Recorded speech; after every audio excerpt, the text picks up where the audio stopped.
Greetings all, my name is Patricia Hopkins, and today I will be reading an excerpt from NIGIRO Rising. Now, NIGIRO Rising is the sequel to Out of NIGIRO. So for this excerpt, it will be Chapter 4, and this is when Sister Kenya returns. So once again, this is NIGIRO Rising, Chapter 4. Please enjoy. Greetings, sisters and brothers. During my brief existence on planet Earth, I was more commonly known as Kenya Mali Zambia Williams. I am now recognized by a high vibrational frequency of love. For those of you with questions after reading about my spiritual journey in the book titled Out of NIGIRO, I confess the story that I shared with my mother is true. The book was intended to cross several genres to cause the reader to ponder whether they were reading fact or fiction. What I can tell you is an important message from the teacher was woven into the storyline of Out of NIGIRO. Those with discernment will recognize the prophecy behind the words, whereas others may never quite understand.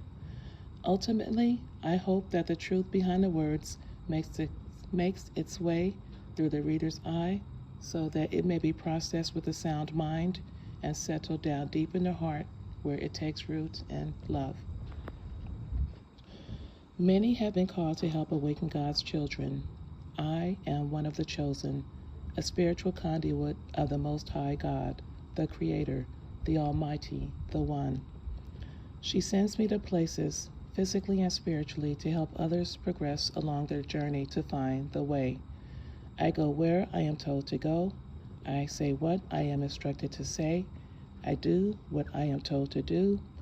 Thereto, I am prepared to spread the Creator's message as instructed without question. My tribe is comprised of artists. I live with an awesome group of elders, which include actors, musicians, painters, poets, and of course, writers. I transcribe stories obtained from the ether to open the inner eye, the third eye, of the spiritually closed-off brothers and sisters. I use my gift of writing to help spread the word about the return of the NIGIRO.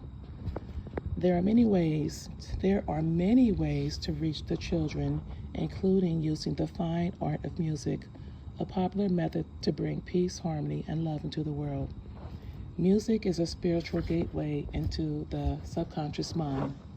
Therefore, listen to old school artists such as Earth, Wind & Fire, Marvin Gaye, Mandrill, Samande, Mays featuring Frankie Beverly, David Sanborn, Tina Marie, War, Nina Simone, Stevie Wonder, Oates, Donald Byrd, Lionel Richie, Prince, George Benson, Sting, the Commodores, Kool and the Gang, Roberta Flack, Count Basie, and the list goes on and on and on.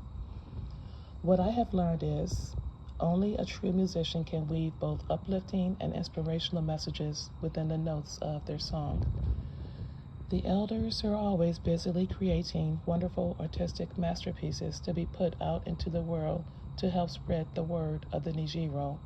As for me, they are pleased that I also appreciate many of their other interests like gardening, cooking, reading, and bird watching.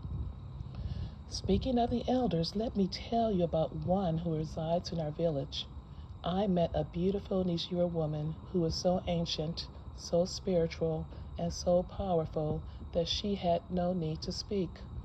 Her vibration literally translates as Seshet, whom researchers of ancient Egyptians have titled the goddess of writing. However, if any woman was entitled to be called queen or her highness, Seshet would be it. Because in every sense of the word, that is what she is: regal, elegant, beautifully made inside and out, and filled with the vibration of love. She communicates to me through ultra-high frequency vibrational energy. Sachet has taught me so much about life in a very short time. I'm always curious and asking questions about what I don't understand. She tells me there are great things in store for me. I only have to remain obedient. She revealed that I am her favorite because I do what I am told, when I am told to do it.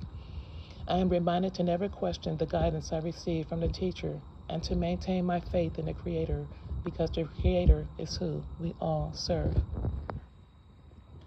Unbeknownst to me, I have been in constant spiritual contact with my mother ever since I gifted her with a story about the NIGIRO.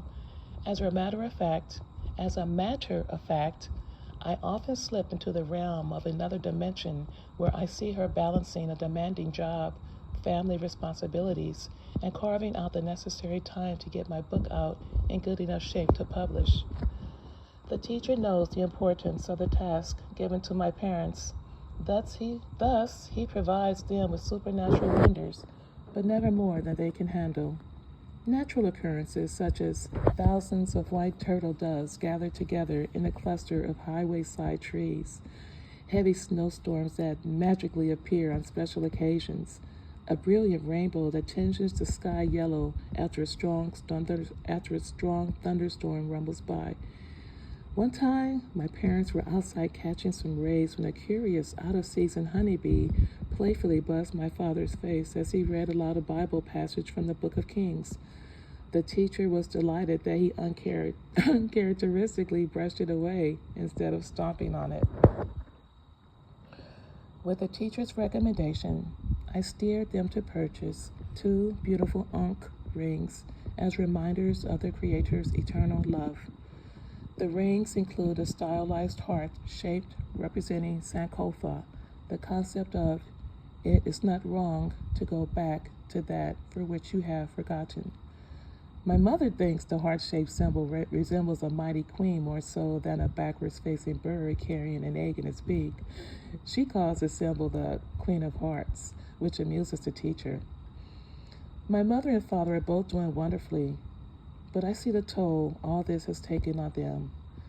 When weariness sets in, it is important for my parents to keep the faith that my story will reach its intended audience. And that concludes the excerpt from NIGIRO Rising. I hope you all really enjoyed that.